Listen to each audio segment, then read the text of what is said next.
Hi friends, ఈ వీడియోలో మనం Nifty and bank Nifty analysis చేసుకుందాం. అండ్ దాంతోపాటుగా కొన్ని స్టాక్స్ గురించి కూడా మాట్లాడుకుందాం. అంటే స్వింగ్ మూమెంటమ్ ఓరియంటేషన్లో మంచి ఆపర్చునిటీ ఉన్న స్టాక్స్ గురించి మాట్లాడుకుందాం. మీకు బ్యాంక్ నిఫ్టీ అనాలిసిస్ వద్దనుకుంటే 3 minutes తర్వాత వీడియో చూడండి, అక్కడ నుంచి స్టాక్స్ అనేవి స్టార్ట్ అయిపోతాయి. అండ్ బ్యాంక్ నిఫ్టీ గురించి మాట్లాడుకుంటే మనం ప్రీవియస్ వీడియోలో ఎలా అయితే చెప్పుకున్నామో సేమ్ లెవెల్స్ దగ్గర వచ్చి మార్కెట్ అనేది రెసిస్టెన్స్గా తీసుకొని అక్కడ కన్సోలిడేషన్ అవుతుంది. నిఫ్టీ అండ్ బ్యాంక్ నిఫ్టీ రెండూ కూడా అలానే జరుగుతున్నాయి. మరి రేపటి ట్రేడింగ్ కోసం ఏం చేయాలి? రేపు మంత్లీ ఎక్స్పైరీ గుర్తుపెట్టుకోండి, పెద్ద మూవ్స్ అనేవి రావచ్చు. అప్ మూవ్ వస్తే ఏం చేయాలి అది కూడా మాట్లాడుకుందాం. ఫస్ట్ వీక్లీ టైం ఫ్రేమ్ లో చూసేటప్పుడు గ్యాప్ అప్ అయింది, ఇలాంటి క్యాండిల్ అనేది ఫామ్ అయింది. ఇక్కడ డైలీ ఫ్రేమ్ లో మనం చూసినట్లయితే మార్కెట్ అనేది లెవెల్లో రెసిస్టెన్స్ గా వర్క్ అవుతుంది. మార్కెట్లో కండిషన్ నెంబర్ 1 చెప్తున్నా, మార్కెట్ ఒకవేళ గ్యాప్ డౌన్ అయ్యింది అనుకో, మార్కెట్లో ఈ లెవెల్ వరకు వస్తుంది, అంటే ఈ గ్యాప్ని ఫిల్ చేస్తుంది. ఫస్ట్ ఈ లెవెల్ రెసిస్టెన్స్, ఈ లెవెల్, ఈ గ్యాప్ను ఫిల్ చేసి ఇక్కడ నుంచి ఎటువంటి రిజెక్షన్ అయినా కనిపించింది అనుకో 1 minute టైం ఫ్రేమ్లో పై వరకు వెళ్ళొచ్చు. అంటే పడి ఒక చిన్న విక్లా ఒక కన్సల్టేషన్లో అయినా ఉండిపోవచ్చు ఫస్ట్ థింగ్. లేదా మార్కెట్ అనేది దీనిపైన ఓపెన్ అయిందనుకో, గ్యాప్ అప్ ఓపెన్ అయిందనుకో, మార్కెట్ బిగ్ మూవ్ చూపించే అవకాశం ఉంటుంది పైన ఓపెన్ అయితే. కానీ కొంచెం పైన ఓపెన్ అయ్యి ఫస్ట్ 5 minutes క్యాండిలే ఈ లెవెల్ కంటే కిందను క్లోజ్ అయిపోయింది అనుకో, అప్పుడు మార్కెట్లో ఫాల్ వచ్చే అవకాశం ఉంటుంది. సేమ్ అప్పుడు కూడా ఈ లెవెల్స్ వరకు వచ్చి ఈ లెవెల్స్ నుంచి పైకైనా వెళ్ళాలి. అర్థం మార్కెట్లో ఇంకో కండిషన్ ఏమవుతుందంటే, ఇలా 5 minutes క్యాండిల్ క్లోజ్ అయినా గ్యాప్ డౌన్ అయినా సరే మార్కెట్లో రేపు మంత్లీ ఎక్స్పైరీ కాబట్టి మొత్తం పెద్ద ఫాల్ అయినా రావాలి. ఈ థింగ్స్ జరగాలి. ఈ లెవెల్ అనేది డిస్టెన్స్ కాబట్టి మార్కెట్ అనేది ఈ లెవెల్కి రీటెస్ట్ అయ్యి ఆ తర్వాత పైకి వెళ్ళటానికి ట్రై చేస్తుంది. ఎందుకంటే మోస్ట్లీ ఈ లెవెల్ కంటే డౌన్కి ఫాల్ అయితే మనలాంటి రిటైల్ ఇన్వెస్టర్ భయపడి మార్కెట్ పడిపోద్దని అనుకుంటారు. అంటే మన మైండ్ సెట్తో ఆడుతారు పెద్దోళ్ళు, ఖచ్చితంగా మన మైండ్ సెట్తోనే ఆడుతారు వాళ్ళు, కాబట్టి పడిపోతుంది అనుకుంటాం. కానీ ఇక్కడ రెసిస్టెన్స్గా తీసుకొని ఇక్కడ నుంచి అప్ మూవ్ అయినా చూపించవచ్చు. ఆ రోజు చూపించాలని ఏం లేదు, ఇక్కడ పడి పైకి వెళ్ళి ఒక క్యాండిల్ 1 day క్యాండిల్ క్లోజ్ అయిపోయి అక్కడ నుంచి నెక్స్ట్ డే నుంచి మంచి మూవ్ చూపించవచ్చు పైకి, అలా కూడా జరగచ్చు. కానీ సెల్లింగ్ అంటూ మనం చేస్తే ఒకవేళ మనకి ఈ లెవెల్లో అవకాశం దొరికితే ఇంతవరకు చేయండి. బ్రేక్ డౌన్ అయిందనుకో అది కొంచెం జాగ్రత్తగా ఉండండి, పెద్ద క్యాండిలే వస్తుంది. అలాంటి క్యాండిల్ విషయంలో ఫోమోలో అస్సలు చేయొద్దు. అవని పర్లేదు, పడిపోతే పడిపోని, లోనే బ్రేక్ చేసింది అనుకో మనకు అవకాశం ఇంతవరకు ఉంది కదా, చాలా పెద్ద అవకాశం ఉంది, పోతే పోని ఒక్కరోజు. మార్కెట్ దీనికంటే పైన ఓపెన్ అయితే బుల్లిష్ మూవ్ రావచ్చు. ఆర్ గ్యాప్ అప్ ఓపెన్ అయ్యి ఫస్ట్ 5 minutes క్యాండిల్ కింద క్లోజ్ అయిపోయినా సరే ఇంతవరకు రావచ్చు. మార్కెట్ ఈ లెవెల్లో ఓపెన్ అయినా సరే కొంచెం గ్యాప్ డౌన్ అయ్యి ఇంతవరకు రావచ్చు. వన్స్ బ్రేకే అయిపోయింది అనుకో లెవెల్ని, ఇక్కడ మ్యానిపులేషన్ జరిగే అవకాశం చాలా ఎక్కువ ఉంటుంది. ఇది నిఫ్టీ గురించి. బ్యాంక్ నిఫ్టీ మనం అనుకున్న లెవెల్, మనం ఏ లెవెల్ అయితే తీసుకున్నామో ఆ లెవెల్ దగ్గర బ్యాంక్ నిఫ్టీ అనేది రిజెక్షన్ తీసుకొని కన్సోలిడేషన్ అయ్యింది. సేమ్ దీంట్లో కూడా సేమ్ రూల్స్ అప్లై చేసేయండి. ఈ లెవెల్ కంటే పైన ఓపెన్ అయితే పైకి వెళ్ళాలి, ఆర్ ఈ లెవెల్లో అయితే ఈ లెవెల్ వరకు రావాలి, రీటెస్ట్ అవ్వాలి, తర్వాత పైకి వెళ్ళాలి, ఆర్ ఈ లెవెల్ని ఈ లోని బ్రేక్ చేసింది అనుకో అప్పుడు కిందకి పడాలి. 3 things జరుగుతాయి. సేమ్ నిఫ్టీలో ఎటువంటి లాస్ అనేవి అప్లై అవుతాయో దీంట్లో కూడా అటువంటి లాస్ అప్లై అయితే. ఇక్కడ మనం 1 minute టైం ఫ్రేమ్ లో చూసినట్లయితే మార్కెట్ గ్యాప్ అప్ ఓపెన్ అయింది. గ్యాప్ అప్ ఓపెన్ అయ్యి మనం ఏ లెవెల్ అయితే ఇంతకు ముందు చెప్పుకున్నాం ఆ లెవెల్ నుంచి కన్సోలిడేషన్ అయ్యి మార్కెట్ ఇక్కడ హోల్డ్ అయింది. First company HEG limited. ఈ HEGలో ఈ లెవెల్ని సపోర్ట్గా తీసుకొని ఈ లెవెల్ అనేది రెసిస్టెన్స్. వన్స్ ఈ లెవెల్ని బ్రేక్ చేసినట్లయితే HEG అప్ మూవ్ చూపించవచ్చు. ఎంతవరకు? ఫస్ట్ లెవెల్ ఆఫ్ లిక్విడేషన్ ఈ లెవెల్ వరకు కూడా అప్ మూవ్ చూపించవచ్చు HEG అనేది. ఆ తర్వాత మూమెంటం ఎలా ఉంటుంది అనేది చూడాలి. టాప్ లాస్ అనేది మ్యాండేట్గా యూజ్ చేయండి మీ రిస్క్ టు రివార్డ్ ఆధారంగా. అండ్ ఏ ఒక్క స్టాక్ను కూడా 100% నమ్మొద్దు. ఎంత మీకు నచ్చిన బుల్లిష్ ప్యాటర్న్ వచ్చినా సరే దానికి పెట్టాల్సినంత అలొకేషనే ఇవ్వండి.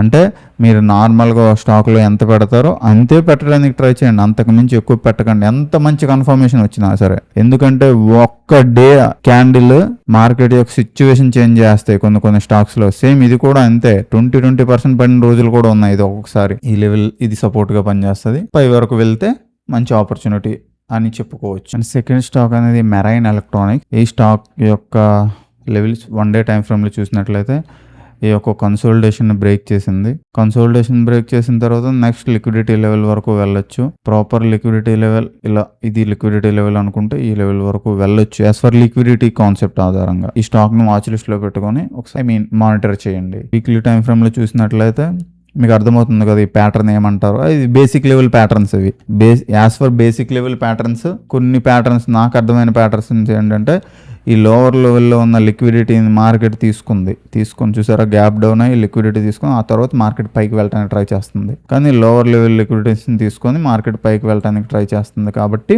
మీ యొక్క రిస్క్ టు రివార్డ్ ఆధారంగా మీరు స్టాప్ లాస్ ఎంత పెట్టొచ్చు అనేది అది మీ ఇష్టం. కానీ స్టాప్ లాస్ ఖచ్చితంగా పెట్టండి ఏ స్టాక్లో అయినా సరే. Nifty and bank Nifty analysis చేస్తాను.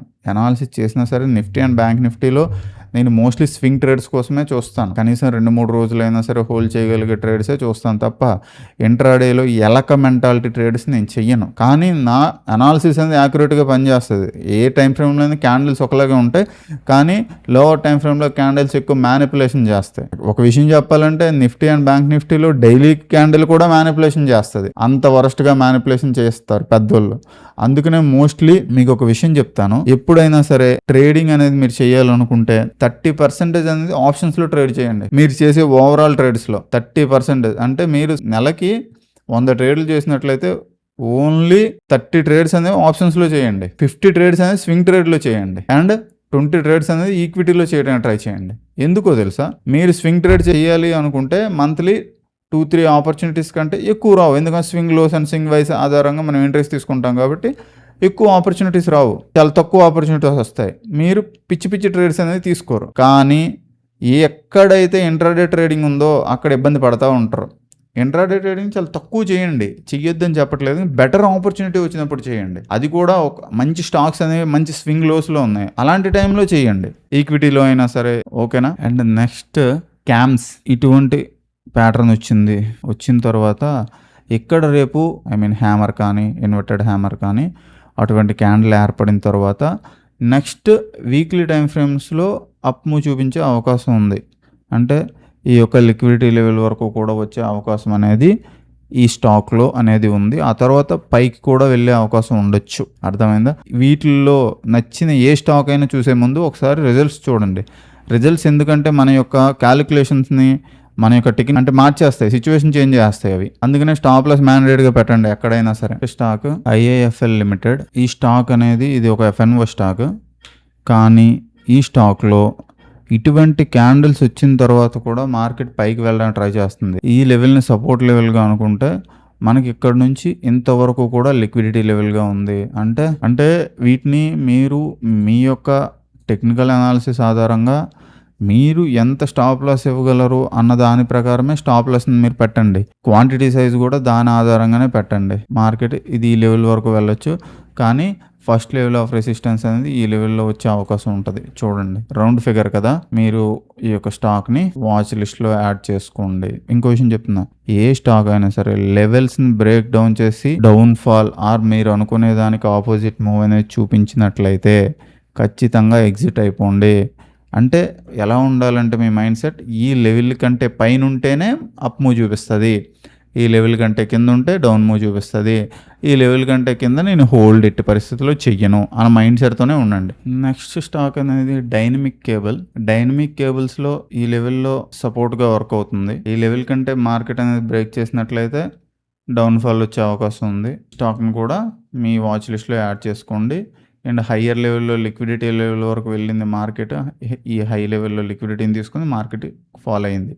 అండ్ నెక్స్ట్ మళ్ళీ అప్ మూవ్ చూపించడానికి ట్రై చేస్తుంది. ఈసారి అప్ మూవ్ చూపించింది అనుకో, ఇంతకుముందు ఈ లిక్విడిటీని తీసుకుని ఫాలో అయింది.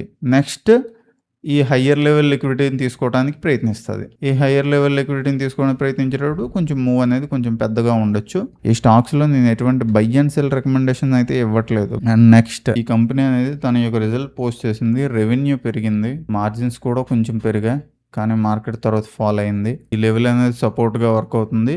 ఈ సపోర్ట్ని బ్రేక్ చేసినట్లయితే మార్కెట్ డౌన్ మూవ్ చూపించవచ్చు. ఈ సపోర్ట్ని రెస్పెక్ట్ చేస్తూ మార్కెట్ పైకి వెళ్ళినట్లయితే అప్ మూవ్ చూపించవచ్చు.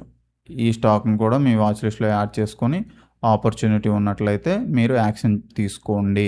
యాక్షన్ తీసుకునే ముందు మీ ఇన్వెస్ట్మెంట్ అడ్వైజర్ యొక్క సలహా కూడా తీసుకోండి. Why because I'm not a SEBI certified RA and I'm not a SEBI certified advisor. And last and final stock Biocon limited. ఈ కంపెనీ అనేది ఈ హయ్యర్ లెవెల్లో ఉన్న రెసిస్టెన్స్ని సో మెనీ టైమ్స్ రెసిస్టెన్స్గా వర్క్ అయింది, కానీ మార్కెట్ కొంచెం ఫాల్ అయింది, మళ్ళీ అప్ మూవ్ చూపించింది. ఈ లెవెల్లో కన్సోలిడేషన్ అవుతూ మూవ్ చూపించడానికి ట్రై చేస్తుంది.